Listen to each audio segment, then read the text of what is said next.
in part 4 of this Jesus Is series. The first week we looked at Jesus calming the storm and that great story. The second week we looked at Jesus healing the man by the pool. Last week Josh talked about Jesus turning the water into wine. And so if you have missed any of the first weeks of the series, I would encourage you to go back and watch those. They're available at the Heartland, at the Facebook page, at the Heartland website, the Heartland app, the Heartland YouTube channel. Basically, if you own an electronic device, you can find the messages from this series. If you've got an electric can opener at home, I don't know how that works, but you can probably find the series. I would encourage you to do that. If you were with us in the first week, you heard us talking about how Jesus is God visiting the planet, that God came down so that we might know what he's like, but that we might know him and know that how to be in a relationship with him. And so he came as the person of Jesus, and so we see Jesus, we get to know who God is.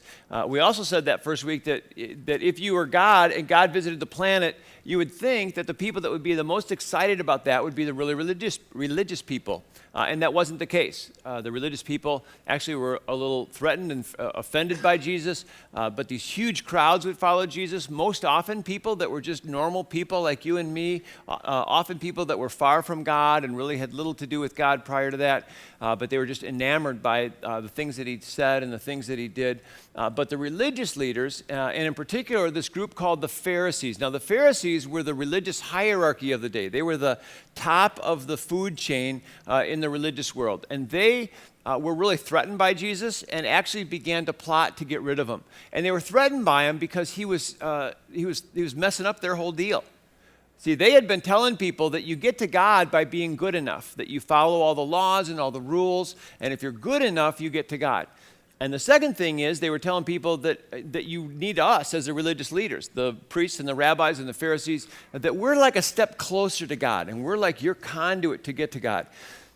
I mean, some of us probably grew up thinking that too. Like if you have a really significant prayer request, you talk to the pastor or the priest, because if they pray, then God's going to hear them better than if he just hears you, which isn't true.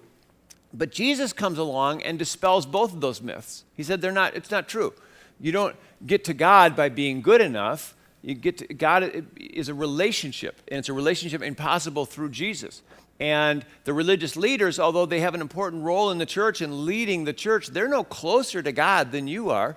You have direct access to God yourself and to a relationship with him. And so the religious leaders, the Pharisees, this was kind of threatening their whole livelihood, the whole system that they had created.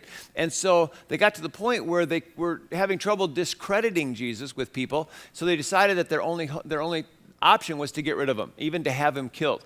And so they set out to do that early on in Jesus' ministry. So today we're going to look at an encounter that Jesus has in John 8 with a woman, but also at the same time an encounter that he has with this group of Pharisees, the religious hierarchy of the day. Now John 8 starts with the phrase, early the next morning. When you're reading your Bible and you come across a phrase that is specific to a time like that, stop and take notice, because there's usually some significance there. You see, the Gospels, the first 4 books of the New Testament, Matthew, Mark, Luke, and John, are the historical account of Jesus' 3 years of public ministry. And they're pretty short books, and so it obviously doesn't cover every day everything that Jesus ever said or did. It's highlights that the different writers of the Gospels thought were significant for us to understand the life of Jesus and who he was.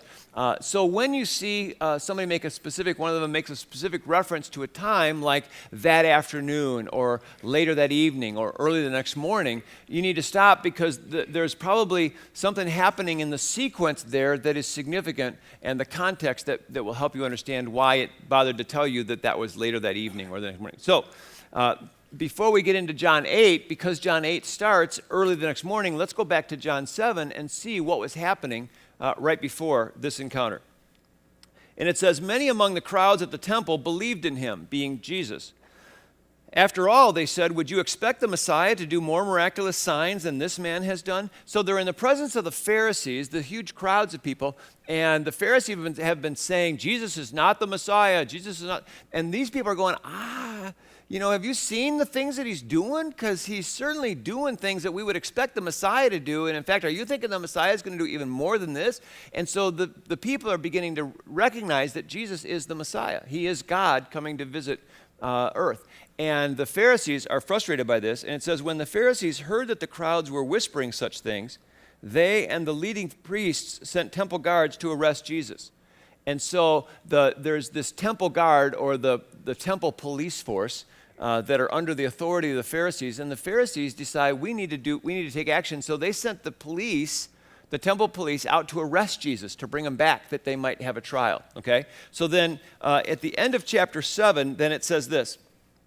When the temple guards, and this is probably just later that day, when the temple guards returned without having arrested Jesus, the leading priests and Pharisees demanded, why didn't you bring him in? So they send the police out to bring Jesus back and arrest him, and several hours later they come back, no Jesus, okay? Which prompts the question, obviously, from their bosses, the Pharisees, what's up with that? We sent you to get him, why didn't you bring him back? And they answer, this is great. We have never heard anyone speak like this, the guards responded. Well, see, so here's what happened. We get to there, we find Jesus, and he's talking to the crowds, and we stop for a second and started listening to what he's saying. Have you heard what he's saying? Because it sure made sense to us, and you keep saying he's not the Messiah, but by everything, it sure seems like he is. I mean, so the Pharisees now are just kind of bewildered because here their own guard has kind of turned against them. And it says, have you been led astray too? The Pharisees mocked. Is there a single one of us, rulers or Pharisees, who believes in him? No. He said, this foolish crowd follows him, but they're ignorant of the law. So the Pharisees now are kind of coming unglued because even the people that they, should be following them the most, the temple guard, have now also kind of not done what they asked them to do. So the Pharisees, at the end of chapter 7, are feeling like we've got to take the matter into our own hands. Okay, that's what's happening right before our encounter today. So now let's go to chapter 8 of John and see what happens. Early the next morning, right after that happens, Jesus returned to the temple and the entire crowd came to him. So he sat down and began to teach them. Okay, so this is pretty typical. Jesus goes into the outer courts of the temple and this huge crowd, probably hundreds of people, follow him in there, and then he sits down to teach and they all gather around to listen to what Jesus has to say. So there's this huge crowd gathered. It says, but the scribes and the Pharisees brought into Jesus a woman who had been caught in adultery. Okay. Now, in our culture, adultery is a word that we use often to describe somebody who's married and has an affair, which is true. That's part of what adultery is. But in the Bible, adultery really refers to any time somebody has sex outside of marriage, whether that's before marriage or during marriage, after marriage, with somebody they're not supposed to. And it's outside of the standard that God has made. God has said, I want sex to be within marriage only. Now, a lot of us grow up thinking that somehow because of that, God is really against sex. God doesn't want us to enjoy sex or get the most out of it. Like it was our idea. Like we discovered it and God's really not for it. Okay, so like Adam and Eve are naked in the garden one day and they walk along and they bump into each other and go, whoa, that felt good. Let's do that again, and God's up there going, hey, cut that out. I don't know what you got, what are you found that, but just stay away from that stuff. Don't, and then eventually maybe God kind of compromises and says, okay, you can do it, but only in marriage, okay? In fact, some of us, are probably taking it a step further and going, and only to have kids. You can't do it for any other reason than that, which is just not true. God created sex. And God created it to be pleasurable and everything else. And God created it with a purpose. And the purpose was to bond a husband and a wife to be one in marriage, both physically, emotionally, spiritually. And it has this amazing ability to do that. And so God says, I've created it for that very special purpose. And what we know to be true is that if you have sex outside of marriage, whether that's before marriage or during or after marriage, it diminishes your ability to experience the kind of bonding that God created it for you and the kind of enjoyment that God created for you. So you actually enjoy it less than God created it for you to enjoy and to experience. And so that's why God has set the standard. It's not some arbitrary rule or something that God doesn't want you to experience. He wants you to get we said that God's desire is for us to get the very most out of life that we can. And he desires that for us in this area too. So God has kind of set that standard. So adultery is having sex anytime outside of marriage. So it says they bring into Jesus this woman who has been caught in adultery. And it says they made her stand in front, just put her right there in front of Jesus and the whole crowd, and said to him, "Now, Master, this woman has been caught in adultery, caught in the very act. According to the law, Moses commanded us to stone such a woman to death. Now, what do you say about her?" And it said they said this to test him so they might have some good grounds for an accusation. So it says that they bring this woman into Jesus, and they bring her up front, and they say, "Now, Jesus, this woman has been caught in adultery, caught in the very act." Which raises a couple of questions for me. How do you catch somebody in the very act of adultery? Okay? So either these old, proper Pharisees with the long beards and the starched robes, they're walking around and peeking in people's windows and going, "Yo, over here, I think we got one." That kind of a deal, which really doesn't make a whole lot of sense. Or it was a setup. And which brings me to the second question I have is, where's the guy? Because I'm not an expert on adultery, but it takes two people, okay? And there's no reference to the guy here. Now, granted, in that culture, the standards were different for men and women, but the man would have been equally as guilty of adultery in that situation, but we have no mention of the guy. So here's what I think. I think he was in on it. I think it was a setup. They knew what they wanted to accomplish. This is just the very next morning, right? So they're thinking quickly, and they set this whole scheme up to trap Jesus. And so the guy's in on it.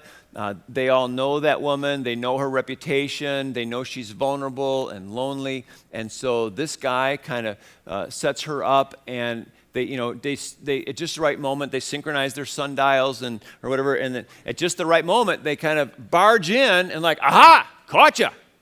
You, come with us." And my guess is the guy kind of sneaks out the back or something, because now all we have is the woman with the Pharisees. Now, again, I'm not an expert on adultery, but quite often you are naked or close to it when you have sex and adultery. And, I just imagine the embarrassment and the humiliation this woman must feel in that moment, to have the Pharisees right there. And here she is, kind of caught and embarrassed and ashamed. Because for us as humans, sometimes I think there's nothing more embarrassing than somehow being caught in some, unexpectedly in some level of being undressed, right? And it's just kind of who we are. When I was a freshman in high school,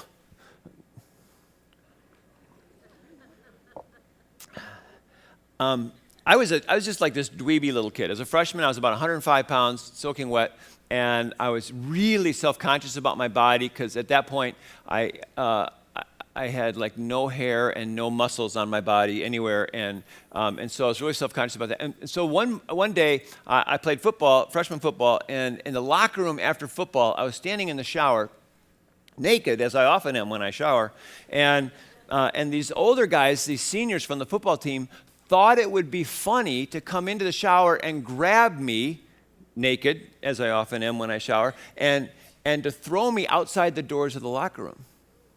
Now, our locker room in my high school had this outside door that emptied right into the student parking lot, okay? And so they took me to that door, opened the door, threw me out, and the door was elevated, so it's up about 5 or 6 steps, so like this little platform, like a stage overlooking the whole, and it was still daylight out, and they threw me out there naked, and and I look out and there's a bunch of students out there, and I quickly turn around and grab the door, but you know those doors that you can open from the inside, but you can't from the outside? It was locked. And so I had to run through the parking lot along the school, inside the door of the school, back up the hallway, and back into the locker room. I was so embarrassed and so humiliated, I wanted to crawl in a hole and die. I went home that night. I didn't want to go back to that school the next day or ever again. It was just so degrading and so humiliating for me. And so I think I understand a little bit about what that woman feels like. Because in that moment, she's shamed and she's embarrassed and she's humiliated, and they take her out and they take her and they make her stand in front of Jesus. And my guess is, I don't know this because it doesn't say anything in the story about the guy, but I just have this idea that she looks out in the crowd that's all staring at her, and she sees the face of the guy who is was the guy that she was with, and she realizes that he's a part of it, and she's been had. This whole thing was a setup. And the Pharisees don't give two rips about this woman. That has nothing to do with it. All they care about is trapping Jesus and getting Jesus to say something that they could arrest him for and take him to trial for. So they bring this woman out, they set her in front of Jesus, and they say, okay, now Jesus, this woman has been caught in adultery, caught in the very act. The law of Moses says that we should stone such a woman to death, but what do you say? And it was the perfect trap because they knew whatever answer Jesus gave, they had him. Because if Jesus said, well, no, guys, come on, it's about forgiveness and love, then he would be contradicting the law. And they knew that the Messiah would never contradict the law. And so they'd have him. But if he said, you're right, that's the law, go ahead and stone her, he would kind of be going against everything they've been preaching so far about forgiveness and love and all that kind of stuff. So they knew whichever answer he gave, they had him. So it says, they asked this question, well, so what do you say? And you know that the whole crowd is just fixed on Jesus. It's like there's this dead silence in the whole temple. And hundreds of people are all staring at Jesus going, what's he going to say? What's the next word going to come out of Jesus' mouth? And they say, okay, Jesus, do we stone her or don't we? What do you say? And Jesus... And it says he stooped down and he began to write with his finger in the dust on the ground. I love this. They're all just kind of waiting for his next word, and all of a sudden he goes. And for hundreds of years, 2,000 years, biblical scholars and theologians have tried to surmise what Jesus was writing in the dust that day on the ground. And books have been written about it. You may have heard sermons preached about it. I've done some significant study in this area, and I have come to the conclusion, and I'm serious, I've come to the conclusion that Jesus was doodling. I really think so. And here's why. Because if what he was writing was so important, I think the Bible would have told us what that was. I think he was doodling. And here's why. In that moment, I think his heart went to that poor woman and the humiliation that she was feeling and the trap that she was in. And I think Jesus realized that for you and I, when we're feeling shame or embarrassment, the worst feeling in the world is to feel like people are staring at us, isn't it? And he saw these hundreds of people staring at the woman. And look at what happened. When he reaches over and starts to doodle in the ground, everybody takes their focus off the woman and starts going, what's he doing? He's writing something. What's he writing? I don't know. Look, and he takes the focus off the woman. And maybe, if nothing else, he thinks at least I'll spare her the humiliation of feeling like I'm staring at her too. And so he reaches down and he starts doodling in the ground. And imagine what must be going through this woman who she's been caught, she's embarrassed, she's ashamed, but she's also just been told that they might stone her to death. She realizes she's probably minutes away from being killed. Because in those days, they would do that. One of the ways that they would kill people is they would stone them, where everybody would grab a rock, and they put the person in the middle of the circle, and then they would just throw rocks at the person until they were dead.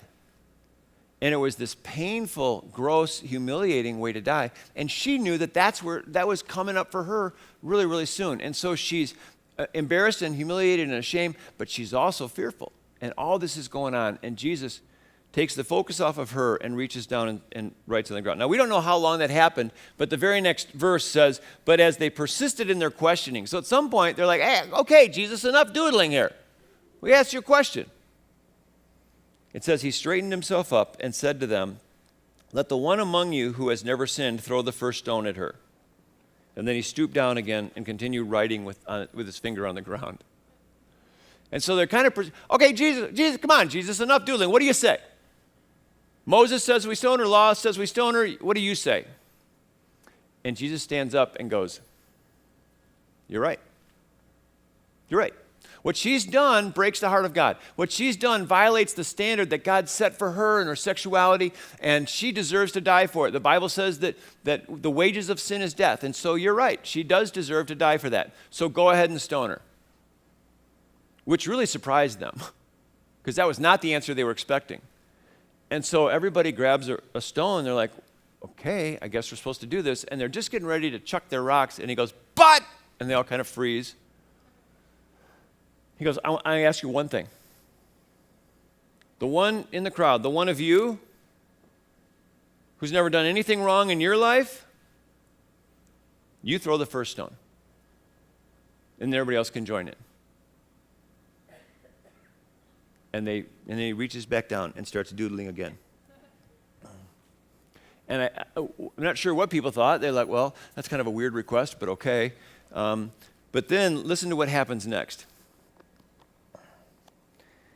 And when they heard what he said, they were convicted by their own consciences, and they went out one by one, beginning with the oldest, until they had all gone. I don't know why the Bible tells us beginning with the oldest, but it does. Apparently, the oldest had sinned more, or, were at least more aware of it or something. But one by one, it says they were convicted by their own consciences, and they dropped their stones, and they walked away. And it says Jesus was left alone with the woman still standing where they had put her. So now, here's the scene. So hundreds of people, one by one, they dropped their stones, and now they're all gone. And the only one left is that woman and Jesus. And it says, so he stood up, and he said to her, where are they all? Did no one condemn you? So he's like he doesn't know. This is great. He's doodling on here, and one by one, hundreds of people leave, and he's just left alone with the woman, and where'd they go? Is it just the two of us? He says, did no one stay to condemn you? And then listen to her answer. She says, no one, sir. Now, the Greek word that's translated sir there is actually a Greek word that is used often for the Messiah himself. And so there's this recognition in this woman. She knows what's going on here. She knows who Jesus is. Because she says, no one, Lord, is another way that's translated. And then he says, neither do I condemn you. Go home and don't sin anymore. Don't sin again, he says. See, Jesus, when they confronted Jesus with this woman, Jesus didn't say, come on, guys. I mean, let's face it, everybody's doing it. It's not that big of a deal. She's younger. It's a part of the cultures that she grew up in. Let's go easy on her. He doesn't say that. He says, no, you're right. What she's done, it breaks the heart of God. It's sin. She does deserve to die for it. But then Jesus makes this amazing statement. He says, she deserves to die, but the only one in the crowd that has the right to kill her is the one in the crowd who is without sin. In that moment, Jesus is claiming to be God, and he's claiming to be the supreme judge of the universe. He says, the only one in this crowd that has the right to put her to death is me, and I choose not to. He didn't diminish what she had done. But we experience a God who is the supreme judge, but he's a God of grace and a God of forgiveness and a God of second chances.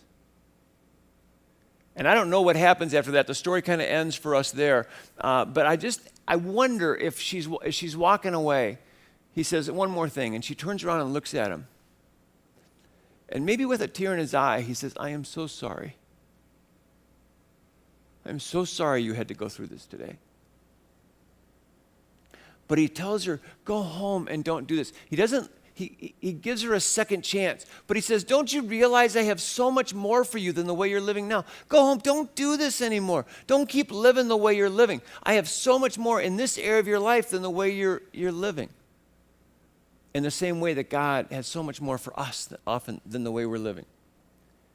You see, for the Pharisees, the standard that God had put around sexuality was just a rule to be followed. And she violated the rule, and an angry God demands punishment. But for Jesus, it was he just longed, he had so much more for her. He wanted the very, very best for her. And in this area of her life too, and she was missing out on it. And so he gave her the experience of grace and forgiveness and a second chance. The Pharisees wanted her to experience shame. Jesus wanted to take that shame away and offer her forgiveness and hope and a second chance. And I don't know about for you, but my guess is there are some of you in here who have some things from your past that maybe are still bothering you. You still have all these regrets and you feel guilty. And know this, God has an enemy who wants you to experience shame, and he wants you to feel shame now and for the rest of your life. But God wants you to experience He wants to take that shame away and for you to experience hope and grace and mercy and a new lease on life, a new chance. And for some of you, maybe you're like the woman, and what's going on for you is an ongoing pattern of behavior that is still going on. And Jesus looks at you and says, "Oh, don't you see? I have so much more for you than the way you're living right now. Don't keep living this way." It's not about breaking a rule. It's not about following rules. It's about God wanting the very, very best for you in this area and other areas of your life.